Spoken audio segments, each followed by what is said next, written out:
In retirement, you're likely going to have different phases when it comes to your expenses.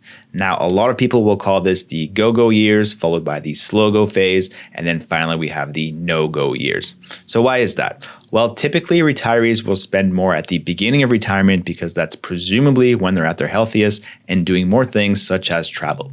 So if you're going to have these different phases in retirement, you should also adjust your withdrawal strategy accordingly to line up with those different phases. So today we're going to go over a real life example of a couple that we helped out and show you how we implemented a withdrawal strategy to meet their needs in retirement.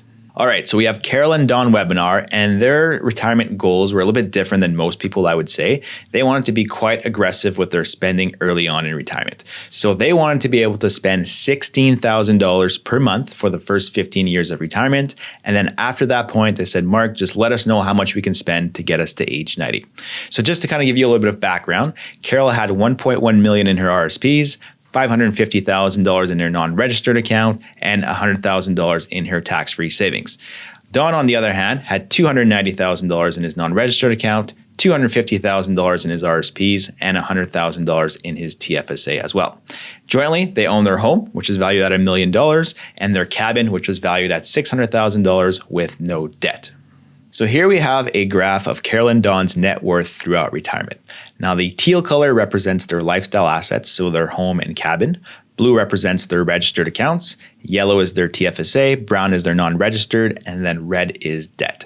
So as we can see, if their goal is to spend $16,000 per month, their funds will actually only last 12 years. So that's not enough to meet that 15-year time period that they were looking to achieve. So if they keep spending $16,000 per month, we see that red line appear. That essentially means that they're going into debt to keep funding that same lifestyle. And by the time you reach the plan's end, again, that debt level is worth way more than the value of their properties. So they actually have a negative estate value of $2.21 million. Now, obviously that wouldn't happen. No bank would just keep lending money out to them. So what can we do to adjust this plan, again, to meet their goal of being able to spend $16,000 per month for the first 15 years of retirement, and then whatever needs to happen, again, for those final years until age 90. So after that 12-year period where they've spent down their retirement assets, they mentioned that they'd be comfortable selling one of their properties at that point. And they likely assumed that it would be the cabin just because there's more upkeep on it and it's a little bit more time consuming to take care of. So let's say that we sold the cabin. That would provide enough funds to last another 3 years. So now we've hit that 15-year period where they can spend $16,000 per month. But again, after the proceeds from the cabin have been used up for their lifestyle, now we're back in a position where there's no more funds to keep living on. So at that point, they'd be forced to sell their home and start renting. And now, again, we can't just keep living as if they're going to spend $16,000 per month. That's just not sustainable in the long term. So we need to adjust their expenses. So to get them to age 90, we would have to drop down their expense level from $16,000 down to $7,500 per month. So that allows the funds or the proceeds from the home to last until age 90. Now, of that $7,500 that they can spend, a part of that would have to go to rent because obviously they have to live somewhere. But this achieves their goal, again, of being able to spend $16,000 per month for the first 15 years of retirement, and then they can spend $7,500 for the rest until their age 90. So this is all without having a proper withdrawal strategy in place. So we really have 3 phases to this retirement. We have that first 12-year period when they're spending down their portfolio assets, so their RSPs, TFSA, and non-registered account. That second phase is when they get the proceeds from the cabin. And then the third phase is when they're renting and they have the proceeds from the home.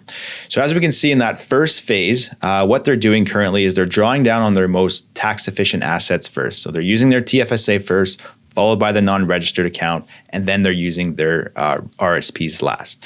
So again, that lasts 12 years, and then again, they're getting proceeds from the cabin, so now they have a whole bunch of money in non-registered account, and then eventually when they sell the home, again, essentially everything is in the non-registered account as well. So how can we improve this withdrawal strategy to give them more flexibility in retirement and possibly leave them with a higher estate value? Because right now, again, they're essentially running out of money at age 90. Their estate value is $100,000. So again, there's 3 different different phases in retirement, so we want 3 different withdrawal strategies throughout this plan.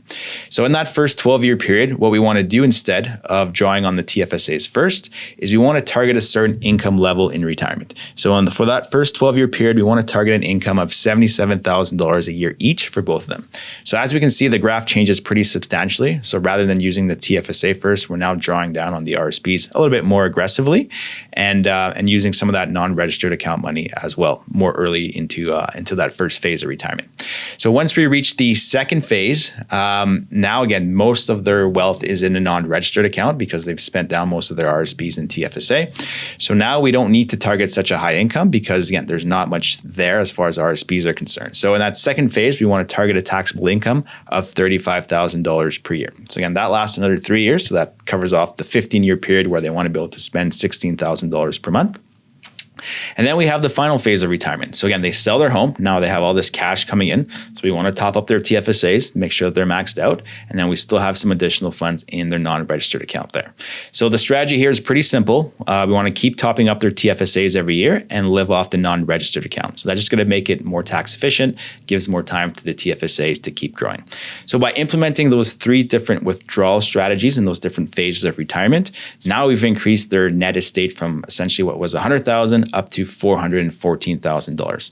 So there's more money left there. Again, that if it's important to them to leave to their kids, let's say, or there's more money there that they could have spent to have a lifestyle a little bit higher than $7,500 per month. So very important to have, again, different strategies depending on different phases of expenses that you have in retirement. And this is something that we see that's often missed. If you would like help with your retirement withdrawal strategies, then simply fill out our retirement withdrawal questionnaire. It takes about 5 minutes to complete. And once you're done, I will send you your very own personalized video going over some retirement strategies for you. So if this is something that you're interested in and you want to learn more about this strategy, check us out at transcanadawealthmanagement.com.